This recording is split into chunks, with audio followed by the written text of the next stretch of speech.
नमस्कार, मैं हूं फरहान। आप देख रहे हैं नेक्स्ट 9 न्यूज नेशन। आप यदि किसी पार्टी में होते हैं तो किसी पार्टी की विचारधारा, चाहे वह गलत हो या सही हो, उसमें इतना डूब जाते हैं कि आप सही और गलत का अंतर बिल्कुल भूल ही जाते हैं। किसी पार्टी का सदस्य होने का मतलब यह नहीं है, किसी पार्टी का नेता होने का अर्थ यह बिल्कुल नहीं है कि आप उसके गलत को गलत कहें और सही को गलत कहें। यह भी बिल्कुल नहीं है। जो सही है उसको सही कहना चाहिए, जो गलत है उसको गलत कहना चाहिए। मौजूदा समय में मशहूर क्रिकेटर हैं और भारतीय जनता पार्टी के नेता एवं सांसद हैं गौतम गंभीर। उनका एक बयान सामने आया है।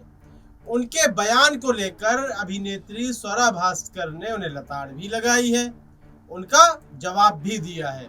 आखिर ऐसा क्या कहा गौतम गंभीर ने, यह सोचने वाली बात है। आइए मैं आपको बताता हूं। नुपुर शर्मा वाले मामले में आप देख रहे हैं कि देश भर में लगातार विरोध हो रहे हैं। विरोध ना होने देने के लिए पुलिस उन पर लाठियां चार्ज कर रही है। जब लाठियां चार्ज होती हैं तो यह जो विरोध प्रदर्शन है, जो शांतिपूर्ण ढंग से प्रस्तुत किए जाने हैं, उसमें अशांति हो जाती है, उसमें हिंसा हो जाती है। तो गौतम गंभीर ने कहा है कि जो नुपुर शर्मा है उन्होंने माफी तो मांग ली है।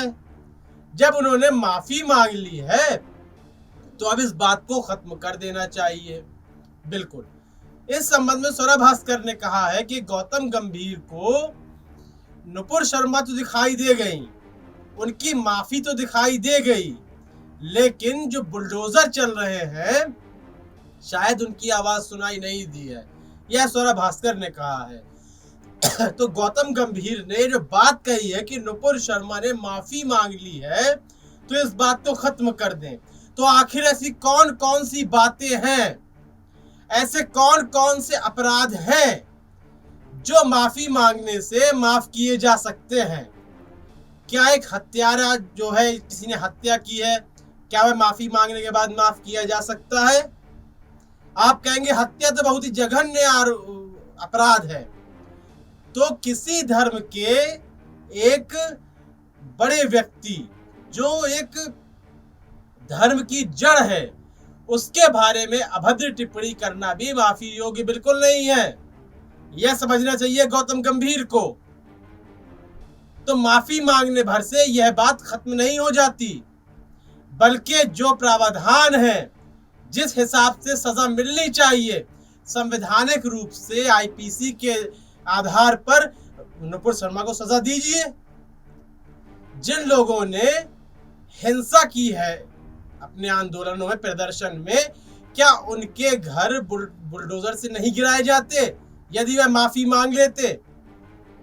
यदि वह माफी मांग लेते हैं हिंसा को लेकर, क्या उनके घरों को नहीं गिराया जाएगा? वह लोग जिनके घर गिरा दिए गए हैं, बल्कि वह उनके घर नहीं थे। आफरीन जावेद की बात कर रहा हूं, उनकी मां के नाम वह घर था। क्या उनका घर जो गिरा दिया गया है, जबकि वह जावेद का घर भी नहीं था, क्या इसके लिए योगी सरकार माफी मांगेगी? क्या गौतम गंभीर को यह दिखाई नहीं दिया कि कितने घर ऐसे गिरा दिए गए जो लोग तो अपराधी ही नहीं थे? क्या उन्हें माफी मांगने का मौका दिया गया? बिल्कुल नहीं। गौतम गंभीर यहाँ पर बिल्कुल असामाजिक बात कर रहे हैं, बिल्कुल असंवैधानिक बात कर रहे हैं। इस तरह की बात आखिर वह कैसे कर सकते हैं? क्या एक पार्टी में है तो क्या वह उसके गुलाम हो जाते हैं? क्या अब वही बात सत्य उनको लगेगी जो भारतीय जनता पार्टी करेगी? यह बड़ा सवाल है और गौतम गंभीर के चरित्र पर यहां पर उंगली उठेगी, जिस तरह की वह बात करते हुए नजर आ रहे हैं। स्वरा भास्कर ने कहा कि आपको बुलडोजर की आवाज नहीं सुनाई दे रही, तो इस पर गौतम गंभीर ने किसी प्रकार की टिप्पणी नहीं करी, कोई रिप्लाई नहीं दिया है। तो यह जो एक जंगल राज चल रहा है, इस जंगल राज में वह भी भागीदारी बनते जा रहे हैं, वह भी सहयोगी बनते जा रहे हैं जिन्हें एक बहुत ही महान व्यक्ति माना जाता था। लगता था कि यह जब बात कहेंगे कुछ आ करके तो कुछ अलग कहेंगे, समाज के हित की बात कहेंगे, भारत के हित की बात करते हुए नजर आएंगे, लेकिन यह तो बिल्कुल देखने के लिए नहीं मिल रहा। बल्कि गौतम गंभीर वही बात कर रहे हैं जो पार्टी की टीएनसी है, जो पार्टी के दिशा निर्देश हैं। पार्टी ने यदि किसी का घर गिरा दिया तो गौतम गंभीर की नजर में वह सही है। यदि पार्टी के किसी व्यक्ति ने अभद्र टिप्पणी कर दी तो उसको माफी मांगने पर माफ कर दीजिए। किसी प्रकार की धाराएं न लगाई जाए, गिरफ्तारी न की जाए। तो गौतम गंभीर के इस बयान के संबंध में आपके क्या विचार हैं, आपकी क्या राय है, कमेंट सेक्शन में अवश्य दें। कार्यक्रम को लाइक करें, ज्यादा से ज्यादा शेयर करें और चैनल को सब्सक्राइब अवश्य कर दें। तब तक के लिए इजाजत दीजिए, धन्यवाद।